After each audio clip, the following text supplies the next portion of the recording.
আমরা অবশেষে রোদের তাপমাত্রা অনেক, তার মাঝেও আমরা চলে আসছি মহাময়ী ঝর্ণা দেখার জন্য। মহামায়া ঝর্ণা দেখার জন্য পাহাড়ের ভিতর দিয়ে যাচ্ছি। আঁকা বাঁকা মেচু পথ, প্রচণ্ড গরমের ভিতরেও আমরা মানতে চাই না। আমরা নোয়াখালী বিভাগ চাই। এই দেখুন কাঁঠাল খাইয়া, দর্শক আপনাদেরকে দেখাই, দেখছেন কত সুন্দর করে বেঁধে রেখে গেছে। আমাদের সবাই আস্তে আস্তে যাচ্ছে।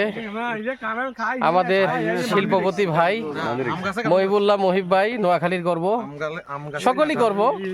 কাঁঠাল, হ্যাঁ, আমাদের সবাই মিলে আমরা একসাথে যাচ্ছি। আপনার ওই ইটা বলেন, অনুভূতিটা বলেন। অনুভূতি চমৎকার। আমাদের বাড়ি নোয়াখালী সেনবাগে। তো সেনবাগ থেকে মহামায়ার দূরত্ব 30 থেকে 35 কিলোমিটার হবে। এত কাছের দূরত্ব হওয়া সত্ত্বেও আমরা এই চমৎকার জায়গাটি ভ্রমণ করার সুযোগ পাইনি।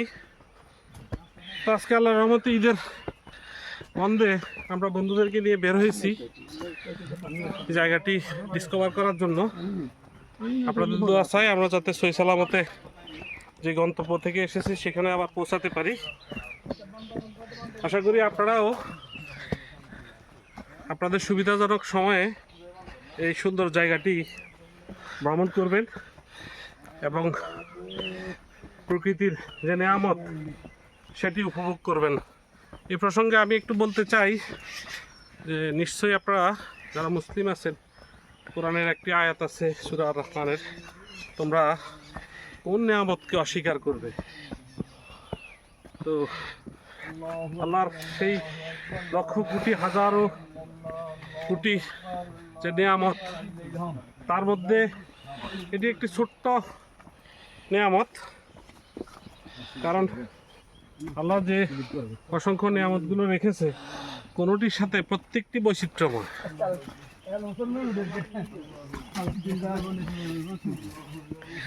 তো বন্ধুরা, আপনারা ভালো থাকবেন। এখন একটি আপনার দুর্ভোগ জায়গা দিয়ে যাচ্ছি, সেই জায়গায় আমি পাড়া দিতে পারবো কি না, লাভ দিতে হবে আমাকে। এখন পা দাঁড়াইতে হবে। চলে আসছি আলহামদুলিল্লাহ। দেখুন কিভাবে যাচ্ছি, দেখুন। আলহামদুলিল্লাহ। সবাইকে ছোটবেলায় একটা খেলা ছিল, এটার নাম ছিল হচ্ছে লাভ ধাপ ঝাঁপ। হ্যাঁ, তো আমরা লাভ ধাপ, এই ঝর্ণা দেখতে গিয়ে আমরা লাভ ধাপ ঝাঁপ দিয়ে একটা জায়গা পার হয়েছি। তো এখনো ঝর্ণার উদ্দেশ্যেই আছি। আশা করি 1-2 মিনিটের মধ্যে পৌঁছায় যাব। সাথে থাকুন। আমার এনসিপির নেতা মঈনুদ্দিন শুভকে সাবস্ক্রাইব করুন, যাতে সে ভবিষ্যতে ফেসবুকের কল্যাণে জনমানুষের হৃদয় স্পর্শ করতে পারে। কারণ সে প্রতিনিয়তই যেখানেই যায় প্রকৃতির যে নেয়ামত বা মানুষের কারণে যে অসঙ্গতিগুলো নেয়ামতের মধ্যে, এগুলো তুলে ধরার চেষ্টা করে। তার ক্ষুদ্র এই প্রয়াসকে আল্লাহ সফল করুক। সবাই বলি আলহামদুলিল্লাহ, আমিন। আমার সর্দীয় ভাইকে আমি অসংখ্য ধন্যবাদ আমার প্রশংসা করার জন্য।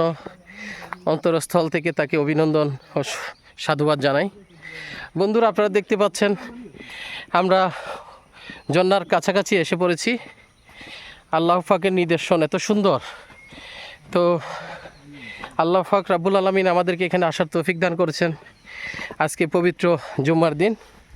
তার জন্য আল্লাহর দরবারে আমরা লাখো কোটি শুকরিয়া আদায় করি। আমাদের সহযোদ্ধারা একে একে সবাই ঝর্ণার কাছে চলে গিয়েছে, দেখতে পাচ্ছেন আপনারা। দেখুন, আমরা সবুজ দেখতে আসছি, আমাদের গায়েও সবুজ, আমাদের প্রত্যেকটা মানুষের মনটাও সবুজ। জানি না অসবুজ কেউ এখানে আছে কি না। সকলের প্রতি ভালোবাসা রেখে, বাংলাদেশের প্রতি ভালোবাসা রেখে আজকের মতো এই পর্বে বিদায় নিচ্ছি আপনাদের থেকে। সবাই ভালো থাকবেন, সুস্থ থাকবেন। ঈদ মোবারক, ঈদ মোবারক, ঈদ মোবারক, ঈদ মোবারক।